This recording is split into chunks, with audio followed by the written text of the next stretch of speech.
Hello, good day viewers. I am Okocha P. Marcel and this is my channel. In this life, we must never learn how to remain neutral and silent. Because your silence will help the oppressor to keep on oppressing the masses. But when you speak up, they see it as an attack. They see it as a caution. They see it as a warning to every bad system they are trying to create. And that is why in this channel, we talk about trending and political issues and we share news contents. So follow us, share our videos, subscribe to our channel, and always come by to watch our daily updates. The fallout from Nigeria's disputed presidential election has become the cardinal's lamentation, sort of like the book of the Old Testament, traditionally ascribed to the prophet Jeremiah, who was lamenting the destruction of Jerusalem. And traditionally, when the faithful gather to read the scroll of Lamentations, it is a day of unrelenting sadness, a day to mourn the many evils that have befallen the eternal victims. In this case, at least in the eyes of John Cardinal Onayekon, the Nigerian people and the shattering of their electoral hopes. And so for him, after that ill-fated election and the subsequent donning of sackcloth and ashes, the time for atonement is here. And in that regard, it doesn't make sense to swear in people when there are issues to be settled in court, issues that have to do with legal challenges and the legitimacy of the electoral process. Well, he may well have a point. Well, the fact is that electoral law, as it currently stands, means that the inescapable destiny of Nigeria is that on May the 29th, Bola Ahmed Tinubu will be given the keys to the Aso Rock presidential villa. No two ways about that. So how then to resolve that dilemma into the future? Well, for more on this, I'm joined now in the studio by Nigeria's master of jurisprudence, Femi Falana, who is a respected constitutional lawyer, human rights activist, and senior advocate of Nigeria. What a pleasure and an honor to have you here, as always. Thank you very much, Charles. I thought I was listening to a pastor. You mean when we're talking about lamentation? Yeah. Well, it's only as it relates to the cardinal. Old Testament. Yeah. But Nigeria's big elections, the official results obviously came in some time ago in favor of Bola Tinubu and the APC, but now it's mired in legal challenges and lamentations of almost biblical proportions, yet the inauguration is going ahead because that's the law. But is it a moral, ethically sound law? Is it a fair rule? Charles, I think it's too late in the day to cry or bemoan our fate. Since 2010, we have engaged in a consistent campaign for far-reaching electoral reforms along the lines suggested, the recommendations of the Waste panel, which I had said on this forum. Those recommendations were adopted by the panel set up by President Jonathan following the crisis that attended the 2011 presidential election. Yaradua. Yeah, no, it was Waste panel was set up by President Yaradua. Right. President Jonathan set up the Ahmed Lemu panel, right, which adopted the recommendations of yes, I see what you mean. Yeah. Ways wholesale. Again, President Buhari set up the Ken Namani panel, which also adopted the basic recommendations of the Ways panel. Yeah. But to master the political will, to implement these recommendations have always been the problem. Because the people in power want to take advantage of the loopholes in the law, including those who are complaining now. And if you look at the dramatics personnel, which of them has not enjoyed what we are criticizing now? Governor Bola Tinubu, Vice President Atiku, Peter Obi, in fact more than anybody, had their elections challenged And when those elections were challenged, they were empowered.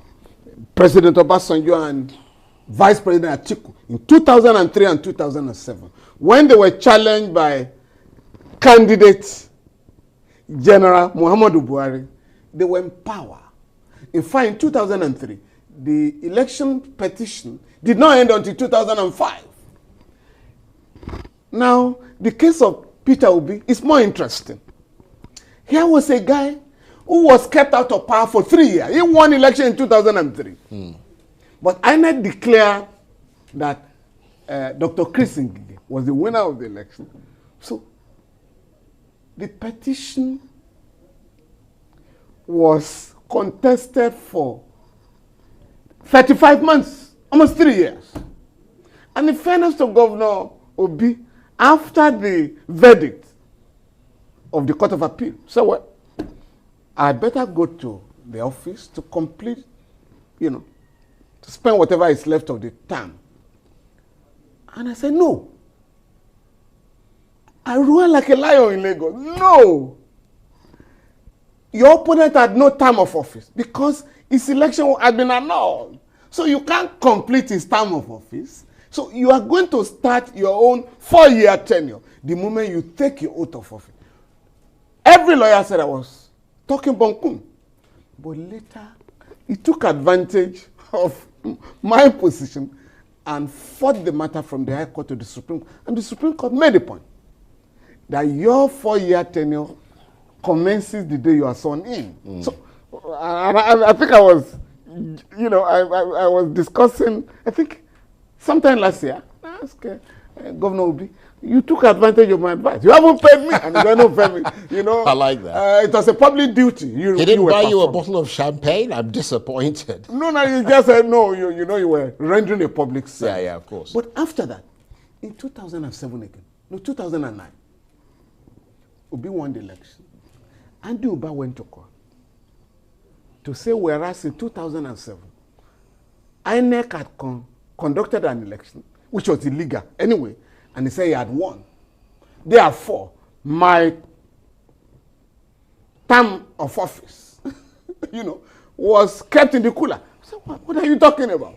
Again, the battle went up to the Supreme Court. Governor Obi was in office. At the end of the day, the Supreme Court upheld, and decided that the election the gentleman was talking about was illegally conducted. Dr. Dachi Ahmed won election to the Senate in 2011, I think under the platform of CPC. His opponent, former Governor McAfee, went to court and was in court for almost a year.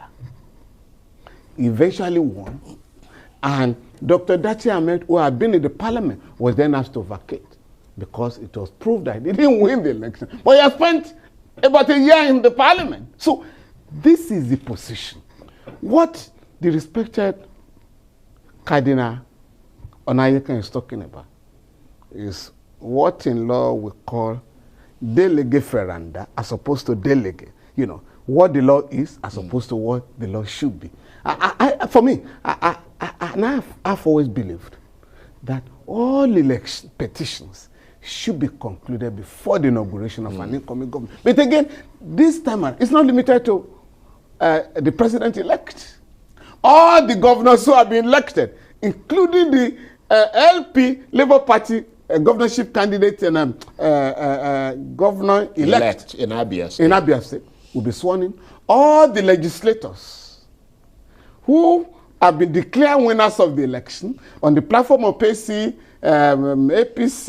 PDP, Labour Party, and all of them will also be inaugurated on the 29th right. But for the benefit of our audience who may not know these things, what is the law as it stands today with regard, for example, to the presidential now, tribunal? I mean, there are different time frames for each level, aren't there? By virtue of Section 285 of the Constitution,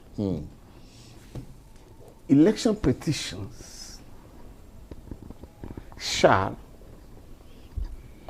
be heard by our courts and determined within a period of 180 days. That's 6 months. That is on the tribunal level. Yes. Yeah, the presidential. Also, at the Court of Appeal level. Right, so that's another 6 months. No. For the presidential election, Right. it starts at the Court of Appeal. And then you have an option to go to the Supreme Court. Yes. So if you have 180 days in the Court of Appeal, you have additional 2 months, 60 days in the Supreme Court. Right. In the case of governorship, which is the only one that allows for 3 stages, Yeah. you go to the election petition tribunal for 180 days, Court of Appeal for 60 days, Supreme Court for 60 days. That's keeping the governor in office for 10 months. Yeah. While his opponent or his opponents are fighting the legitimacy of his election. So this is the position. In fact, there's a provision of the Electoral Act, I think Section 120, which provides that. Even if the tribunal or the Court of Appeal this time around says the man who has been declared the winner of the election has not been properly elected, he has 21 days to appeal. Again, And he still remains in office, right. Once the appeal is filed within 21 days. Right. So that is the law now. But what do now? But for me, these provisions were made when nobody thought we were going to have electronic voting, likely. Right. In other African countries, and this is very sad for us, in 2017, the Supreme Court of Kenya decided the election petition, presidential election petition, within 14 days. And I drew the attention of Nigerians to that development. I wrote a piece, which was widely circulated in the media, entitled Electoral Justice in Kenya and Nigeria. And I drew the attention of my colleagues particularly to the need for us to ask for an amendment of the Constitution. Because in other African countries, even Ghana here, the challenge of the presidential election is only taken at the Supreme Court.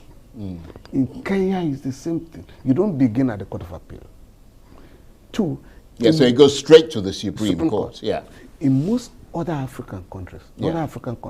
you have constitutional courts. These petitions go to the Constitutional Court, which these courts have 14 days to conclude the election petitions. At the time, the Constitution provided for 6 months. Nobody thought we're going to have the use of beavers machine or transmission of election results to the central server of INEC. So if we make the system to work, right, for me, all you need will be the reports of the beavers machine that has captured accreditation and the results that have been uploaded To the IREV. to the IREV. But what I If you wanted to- have yeah, those two reports, you're pretty much sorted. you can even have the petition decided in 14 days. Yeah, but what I don't understand, but the fact though is that the 6 months is the limit. So Yes. it doesn't have to last that long, does it? No, it doesn't have to last that long. I mean, I'm wondering why the courts don't, I mean, they don't have to take up the entire time. I mean, they can move a lot quicker than they are. No, That's the argument that some again- of your colleagues are making. Again, because of the way and manner people take advantage of the provisions of the law. You file a petition, right, Charles, challenging the return made by INEC. Because the onus is on you to prove that the election was not properly conducted. Yes. I have problems with that. What happens? To serve your opponent is a laborious exercise. To get the materials from the electoral body is problematic.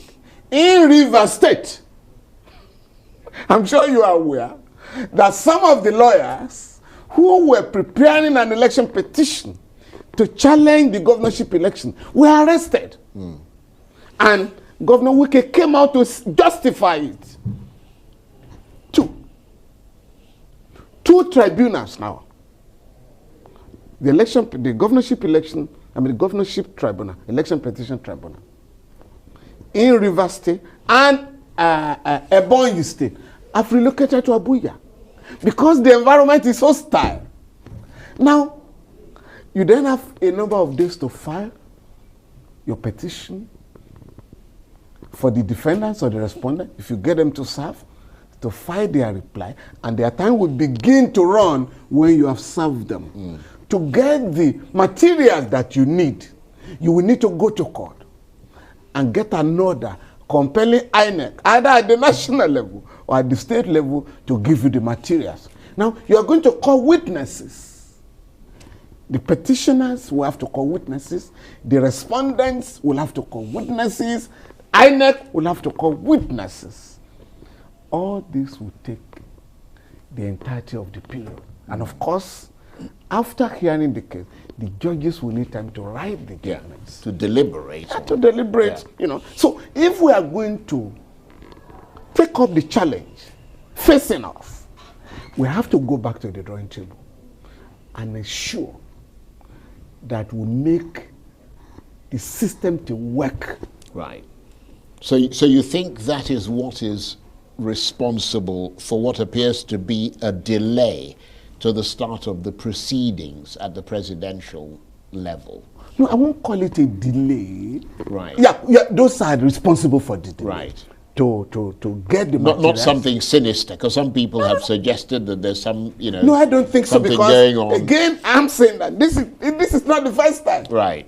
You know, to get the, it's like you are going to serve somebody in Aso Rock, right? Or you want to serve a copy of an election petition on a respondent. It takes time. On the INEC, sometimes you have to go and ask for substituted service. The procedure is time consuming. And at the end of the day, the judges will have to battle to be able to deliver their judgment within the 6 months. Right now, I think I was reading, I think it was in Bauchi, about 45 petitions have been filed. 45. And the judges have only 6 months to deal with them. So basically they have to take the entire 6 months in order to properly in many of the states, create what resembles justice. Over 50 petitions have been filed. Yeah. And again, as I've said before, Nigeria records the highest number of election petitions in the entire world because we have refused to make our system to work. But what I don't understand is that, you were one of the people who over time pushed for electoral reform and are still pushing for it. That's why you had this new Electoral Act 2022 that was brought in. What is it that prevented the Waste Panel report from being incorporated into it as far as this part of it is concerned?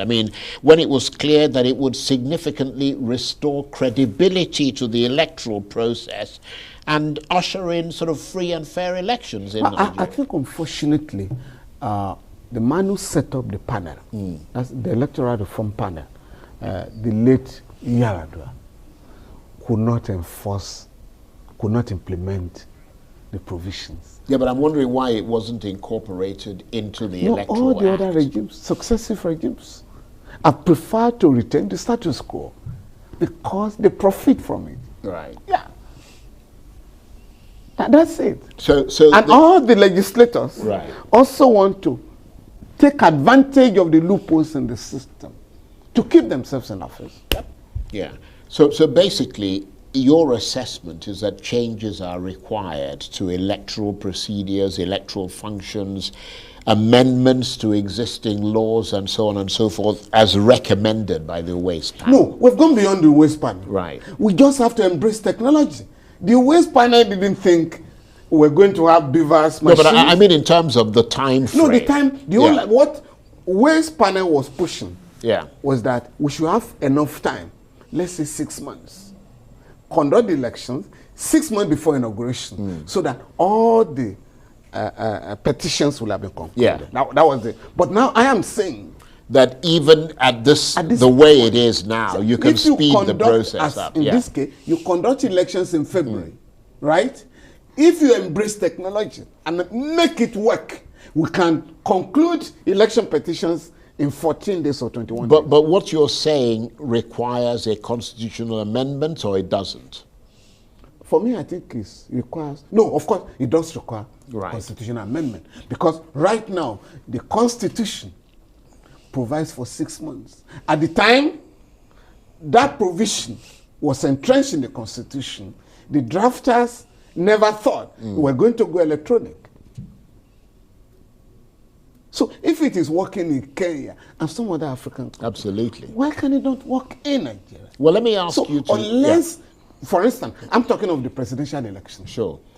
If you have gone electronic, you don't need to go to the Court of Appeal. Now, if you've gone electronic, you don't need to have governorship elections, right? You don't need to have 3 stages.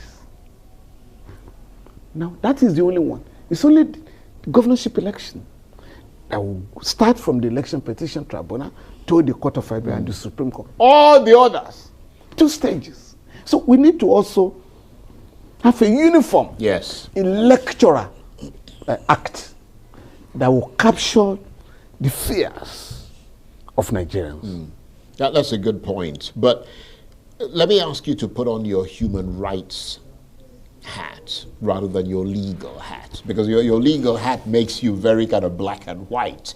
This is what the law says and so on. And I mean, the way that you've explained it has been brilliant. But putting on the other, or maybe I should even say your civil rights hat, what a hammering Bola Tinubu and his aides are taking as a result of this election. What does he need to do to reduce the force of those hammer blows that each day remind him of the questions of legitimacy and credibility that trail him and his INEC declared election victory? No, you see, we had the situation in 2007 when the president-elect, the late Yaradua, came out publicly to say that the election that brought me into power was highly flawed. That's the language, highly flawed. And I'm determined to put an end to bad elections in Nigeria on the basis of which is set up the Electoral Reform Panel. For me, I do not expect that the government that will be inaugurated on the 29th of May would think it's going to be business as usual. That question of legitimacy will have to be addressed. And interestingly,